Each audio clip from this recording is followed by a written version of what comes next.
All right, shalom, shalom. Shalom. First thing and foremost, we want to give all praises, all honor, and all glory unto Yahweh, Ba'ashem, Yahushai, Ba'ashem Hakodash. Secondly, we want to give double honors to our elders and our apostles of Great Millstone who taught us this truth and righteousness and in sincerity. And third of all, we want to give salutations to you hopeful elect that are out on the highways and the byways teaching and preaching this word in truth and in sincerity. Now this is going to be a quick in transit lesson through the spirit. Me and the bro was talking.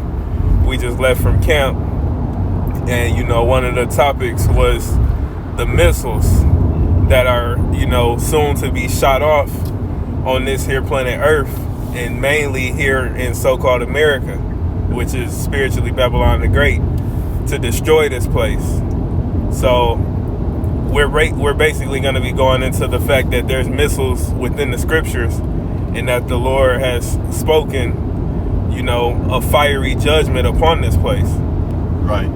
So if there's a fiery judgment coming upon this place, as the brother was going into, you should gird up and prepare thyself sincerely in the true name of the Heavenly Father and the only begotten Son, whose name is Yahweh, Ba'ashem, Yahushai. All right. Talks about putting on that the spiritual armor, getting ready. So you got to get ready for the time that's about to come. Okay. But if you didn't have anything, we could since I quoted it, can you get that Ephesians 6? Ephesians 6. Yeah, and then you can just start right where it talks about the spiritual armor. I believe it talks about the helmet first or something like that. Yep, I got you. It reads, Ephesians chapter 6, verse 10. Finally, my brethren, be strong in the Lord Yahweh Ba'ashem Yahushai and in the power of his might. Put on the whole armor of Yahweh Ba'ashem Yahushai. So this is a charge. This is a command. Put on the whole armor of Yahweh Ba'ashem Yahushai. Okay? When you're putting on armor, that signifies one thing.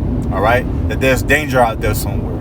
So the Lord is preparing us or giving us a helping hand to help us prepare for what's about to get down or to come. Okay, but you got it. That ye may be able to stand against the wiles of the devil. Because he's crazy. Can you get the word wiles of the devil? And it's not talking about an individual who's coated in all red with devil horns, with a pitchfork, with some long freakiest tail that look like a spade, ace of spade card. Right. You know what I'm saying? Yeah. And he's in the gates of this fiery place called hell, this underworld, and he's torturing everybody for eternity. That's not going down. Right. Okay. You got it, brother. Into that word. When you go into the word wiles. Oh, it's like it. I forgot to say, it's talking about an actual man, an actual nation. Okay. That's ruling over us. Though they identify themselves as the so-called white man today, their true identities are Edomites or Esau Edom, according to the Bible. These are the devils, okay? These people, all right? Esau Edom, but you got it. And just like they changed the image of the true Lord and Savior Yahushua and made him look like them, a so-called white man, they changed the image of the devil, because the physical embodiment of the devil, when it comes to the body of the devil, it's the pale, clammy Edomite, so-called white man, Right. That's what the devil looks like upon the earth. Not a red man. But it reads, cunning arts, deceit, craft, trickery. This is going into wiles. So the cunning arts, the deceit, and the trickery of the devil. So a trick can be deemed dangerous. Yeah. Okay. That's wiles. Okay. The wiles of the devil, the tricks and the craftiness of the devil. So you could this is a wild individual. Mm-hmm. So the Lord is saying you got to beware of his wiles. Right. Because his wiles can get you caught up and it can cause you your demise, so to speak. Let me get away from this traffic. It's like it. But you got it. Continuing on, verse 12. For we wrestle not against flesh and blood, but against principalities, against powers, and against the rulers of this world, against spiritual wickedness in high places. Spiritual wickedness in high places. Everything that this brother have just read, this is why the Lord is helping us put on this armor. And he's saying, keep this armor and put it on you. Don't ever take this armor off, because you can die. You can get hurt out here. The spirit can leave you. You can get distracted. The spirit can leave you. So you have to hold dear, hold fast. To like what? Come. So, well, 2 Peter also says what? Gird up the loins of thy mind. So, from my understanding, we have a lot of girding up to do. Mm-hmm. We have to do our part, but at the same time, through balance, we also have to put our burdens and cares upon him and trust him. Right. Because he's gonna do his. He's been doing his part. Yep. We just always fail to do ours. Right. So now that we understand that, he's giving us the opportunities. Hey, look, man. I'm gonna put the sinews and I'm gonna quicken your spirit. I'm gonna allow you to hear these words, to understand these words. You know what I'm saying? Here goes some armor. Here goes some bread. Here goes some food. Here goes some honey. Here goes some bitters. Here goes the understanding. Mm-hmm. But it's up to you to do your thing. All right. Right. For me, because we're a servant at the end of the day. We're a nation of servants. Right. You know, we're a nation of servants that are girded with armor. Right. Because it is a spiritual warfare out here. But you got it. I ain't trying to do too much, Harper. Nah, you 100% right. Because it's a spiritual battle, so the spiritual armor is the only thing that we can use to fight it. Which is ultimately the Lord. Yes, sir. It says in verse 13, wherefore take unto you the whole armor of Yahweh Ba'ashem Yahweh Shai, that ye may be able to withstand in the evil day, and having done all to stand therefore, having your loins girt about with truth. So stand. All right. And always consistently remind yourself that you ain't got to stand by yourself. You still got to put forth the effort to stand, to put on your armor and keep it. Okay? Because we're men. We're the nation of Yasharallah, the prince of the power. We're a prince. So we can make something shake around here. Right. With Yahweh Ba'ashem Yahweh Shai. But we got to keep moving forward with momentum. The Lord is our momentum. We're spiritual soldiers. Endure hardness as a soldier. So he was reminding us, hey man, put on your armor. Now he's getting to the different reasoning of the armors, the meanings of the armor. And each meaning has a significance on why it's important to actually keep it and wear it. Right. But you got it. It reads, and having on the breastplate of righteousness, right, going into, ultimately the conduct, the whole embodiment of this truth. Yeah, you can take the root word of that word righteousness, just do what's right. Right. You got it. Right, because, the Lord didn't call us in this truth to do the wrong thing. So, like, when it comes to being brotherly, following the orders that our elders and apostles have established, those things are going into that righteousness, walking rightly. But it says, verse 15, and your feet shod with the preparation of the gospel of peace, above all, taking the shield of faith. Go back one more time, like it. Yep. Verse 15, and your feet shod with the preparation of the gospel of peace. Yep. Right. So preparing ourselves ultimately for Yahweh Shai's return. Doing the things that, he did when he was walking, so that we can, be found in that perfect image when he returns, Because we're going to be entering into peace. Right. Okay? There ain't no peace on the earth right now. But with the preparation of the Lord guiding us in our path, the straight gate, now we can walk that path, that straight gate unto peace, man, eternal life. Right. Keep your armor. You got it. It reads in verse 16, above all, taking the shield of faith, wherewith ye shall be able to quench all the fiery darts of the wicked. Now, a shield is very, very important in battle. Everybody has some type of shield or a defense system. You see what I'm saying? Look at Esau. Mm-hmm. He's trying to, and I'll quote, defend himself and go against the Lord at the same time. Right. So even in that aspect, you get the whole picture. You need some type of defense, a shield. But in this case, the Lord is our shield. He already told us He's our shield. Excuse me. First off, going back to the examples of other men of faith in the scriptures, and then two, if you go to the book of Psalms, you always had King David. He always wrote songs unto the Lord, saying how He's our refuge, our shield, our buckler. You see what I'm saying? Our rock. So we understand that He's our shield. Right. And He's our shield. Even 444. You know, that's mercy. Right. He's our shield. Hey, when that shield come, mercy come. Cause without that shield, there's no mercy. Right. There's no defense, and no defense means no mercy. So we want the Lord to defend us. Right. So keep that shield so you can quench the fiery darts. And it didn't say watery.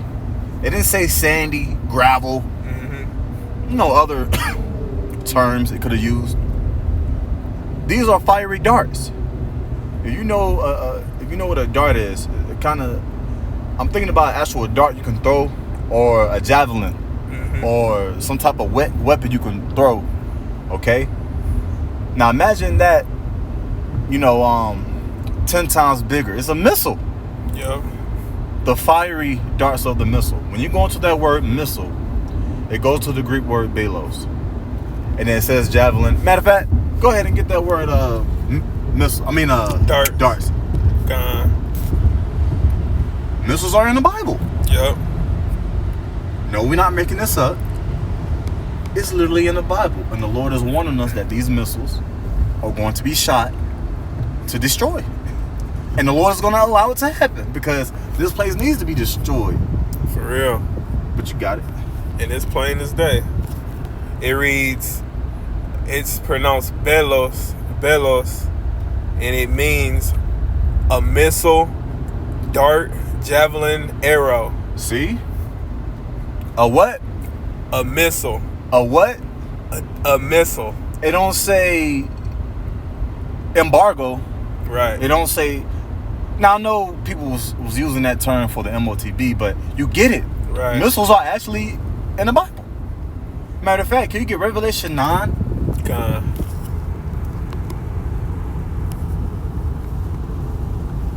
You want me to start from the top, right? Man, what do verse? I'm trying to think. Where is that? What do verse 12 say? Let me see. It's going into the woes. One woe is past, and behold. You got it. Yep. This is Revelation 9 and 12. One woe is past. So one war of destruction has passed. One World War I has passed. Okay? Just to kind of put that vibration out there. That's literally what it's talking about. Yeah. But you got it. And behold, there come two woes more hereafter. Because what's going on in Revelation, the 9th chapter, it's talking about 3 wars. Just keep it simple as that. 3 wars. Mm-hmm. Some more than the others. Right. It's going into World War I. It's about to get into World War II kind of quick. And it's about to get into World War III very quick. Yep. Super, super briefly. Just to kind of get the whole picture here. So one woe has passed, World War I, and 2 woes come hereafter. And we understand that World War II has already passed. It's in history. Right. All right? The world knows about it. It was a world war. It's in everybody's history books. Right. So those 2 world wars has happened. And what's brewing up right now in real life time, in our lifetime right now, there's been talks about what? World War III. So the 2 woes is already gone, but let's let the scripture speak. You got it. Going to the 13th verse. And the 6th angel sounded, and I heard a voice from the four horns of the golden altar which is before Yahweh Ba'ashem Yahushai, saying to the sixth angel which had the trumpet, loose the 4 angels which are bound in the great river Euphrates. Go down a little bit. Yep. Get to the part to where it talks about the characteristics of the missile. Yup. It says,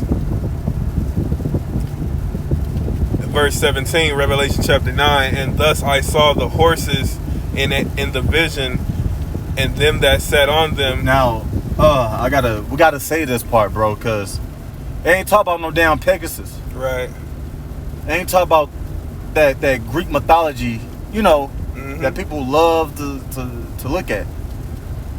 Whatever art you want to call it, it ain't talking about that. It ain't talking about the Lord coming back on horses or horses coming in the sky. No, man. Horses is another terminology for the word power. When you buy a car, you know why all these niggas bug out over these cars? Because they love fast cars. Yeah. And they look nice. All right? And they do look nice. And they do go fast. But we don't really care too much about them. Right. But they do. They worry about that horsepower. They always worry about, V8 engine and that type of engine and this type of engine. How fast your car go? Revving it up, want to show it off. Yeah. So that's a form of power. So you got it. And that's why dudes lose their lives for certain vehicles like that, trying to steal them. Right. Because they know it got power in it. Yeah, it got that horsepower in there, man. That's really why there's levels to cars. Yeah. You can have a slow car, but with the best, interior quality. But a lot of people want the best of they want everything. Yeah. But you got it. Continuing, I'll start back from the top. Revelation 9-17, and thus I saw the horses in the vision, and them that sat on them, having breastplates of fire. I said blessed. Through. Breastplates of fire. So it's a type of instrument that has hella power that John the Revelator was looking at, and it had a breastplate of what? Of fire. Of fire. Was the torso part of the missile? That makes sense. Yeah. I don't know how to really say the terminology of them damn missiles, but it's talking about that middle part of it. You got it out. And it reads, and of jacinth and brimstone, which is filled with what? Different elements to cause what? Destruction. Right. Okay. Matter of fact, through the spirit, I'm gonna look into some missiles. Maybe I can get those terminology. You know what I'm saying? Because they got the concoction in there. Yeah, because I can see it. I can see it with my own 2 eyes in my head, like what it looks like. I just don't know that word, the name of it, the actual piece. Yeah. But you got it. Continuing on, and the heads of the horses were as the heads of lions. Yeah, well, as the heads of lions. So now it's talking about those warheads. Because when those missiles get shot, it breaks down into different pieces. Yeah. So when you see this, it's going into the different parts of the missile. Really. Okay. So now it's all the way at the front of it. It's as strong as lions. And why is it saying it like that? Because if you look at a lion, when you look at a lion, right, where do all the power resides in? It's jaws. You ain't got a strong jaw. How in the hell you gonna eat? Right. How can you teach the other cubs or whatever you got going on, your tribe, your household, how to do things when the power is in your jaw? That's your main thing. So when these missiles get shot, they break down, right, into that warhead, and that's where all that TNT, whatever is filled in these missiles, uranium, this, that, and the third. Yeah, that's what it is. Right. Okay, you got it out. Continuing on, and out of their mouths issued fire and smoke and brimstone. Yeah, so that really lets you know ain't talking about no damn Pegasus. Exactly. I ain't never, man. Let's just say if that story was true, I ain't never seen a Pegasus shoot out fire, brimstone, and smoke. If I did, that's bugged out. Right. What the hell? Oh shit. You be. Yeah. That lets you know ain't talking about no goddamn horse. For real. This world so goddamn bugged out. They'll believe anything, man. Right. They believe that there's somebody right now that knows somebody's name waiting in hell for them. A place called hell, the underworld. But they don't believe in God. Right. And they believe in the devil more than they believe in God. Ain't that fucking crazy?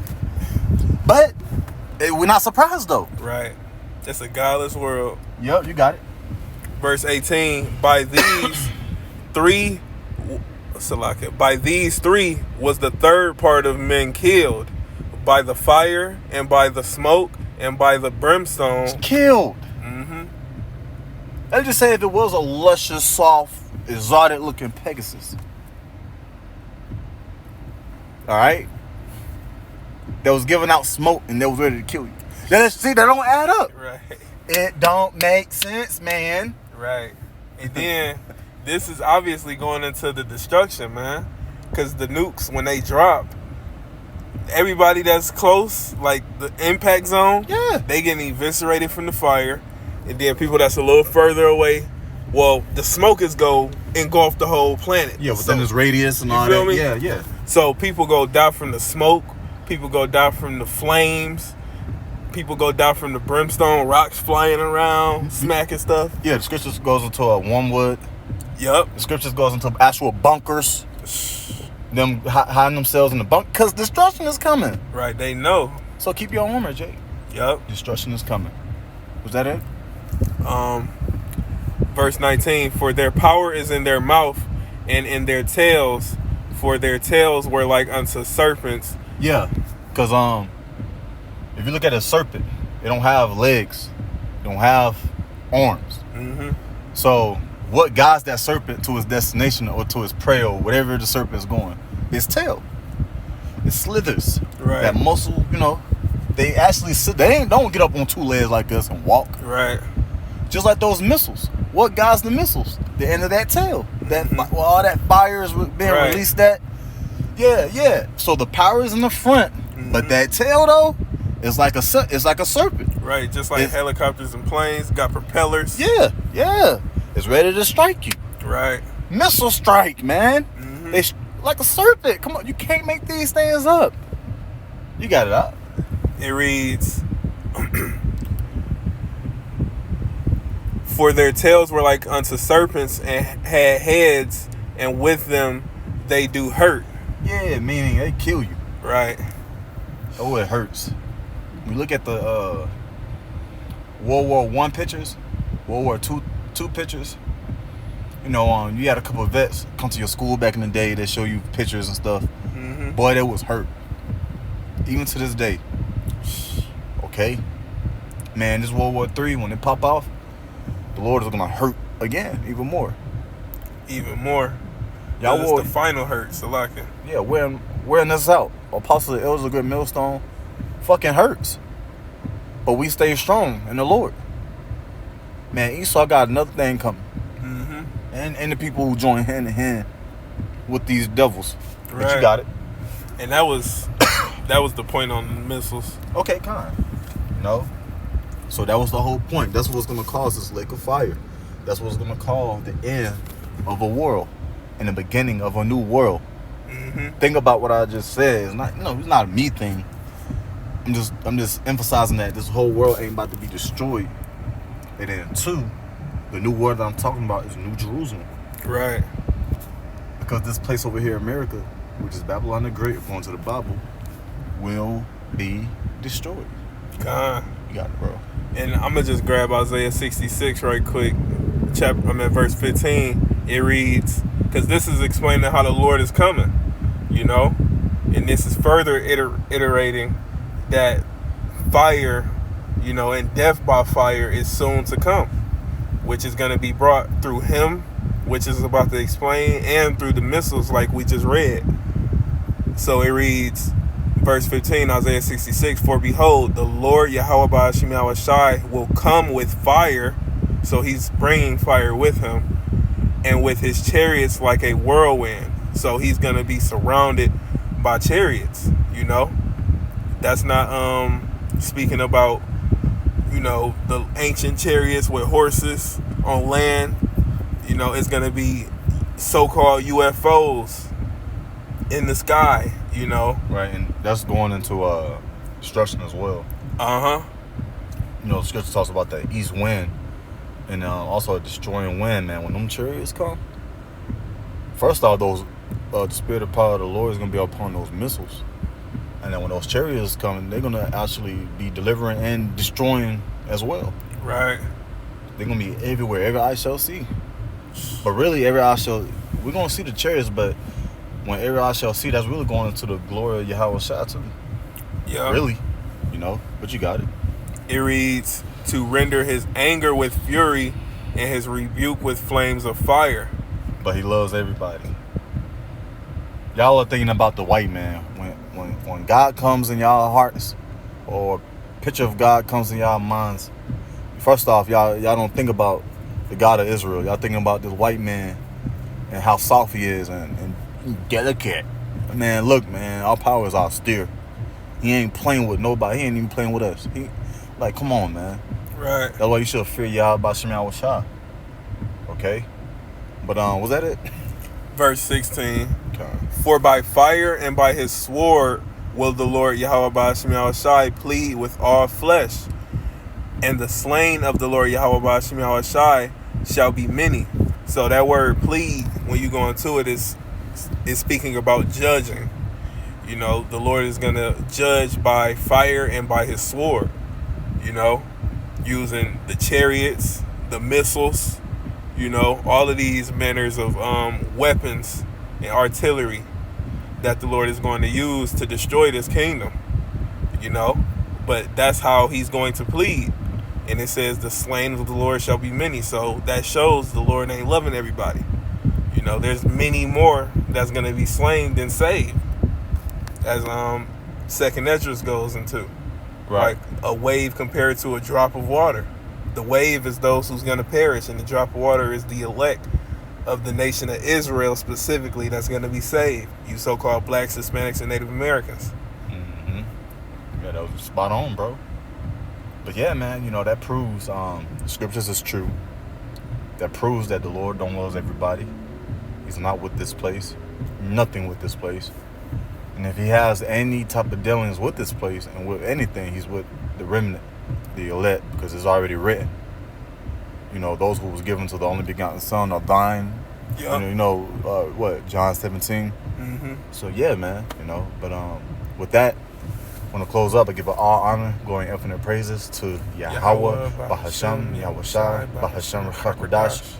Double honors to our apostles and elders of Great Millstone, and peace, love, and salutation, so it's your hopeful elect, with sincerely pushing this truth. Until the next lesson, Shalom. Shalom.